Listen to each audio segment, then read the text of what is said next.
Alors parlons maintenant du calendrier de déploiement de la réforme.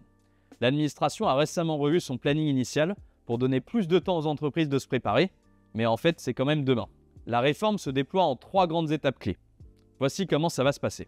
Premièrement, l'ouverture de l'annuaire. Un annuaire central qui répertorie toutes les entreprises et leurs PDP. Et Penny Lane est du coup une des premières PDP capables d'inscrire ses clients dans l'annuaire, notamment parce qu'on était pilote depuis le début sur ce travail-là. Cet annuaire va permettre aux PDP émettrices de savoir à quel opérateur envoyer les factures une fois qu'elles sont émises pour qu'elles arrivent directement dans la boîte de réception du destinataire. Deuxième étape, dès lors qu'une entreprise est inscrite dans l'annuaire, elle pourra recevoir des factures électroniques.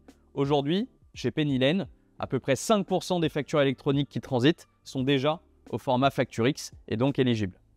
Mais dès septembre 2026, l'intégralité des entreprises devra être en mesure de recevoir des factures électroniques. Dans un premier temps, 1er septembre 2026, ce sont uniquement les grandes entreprises qui ont l'obligation d'en émettre, mais ça ne veut pas dire que les petites entreprises n'en émettront pas.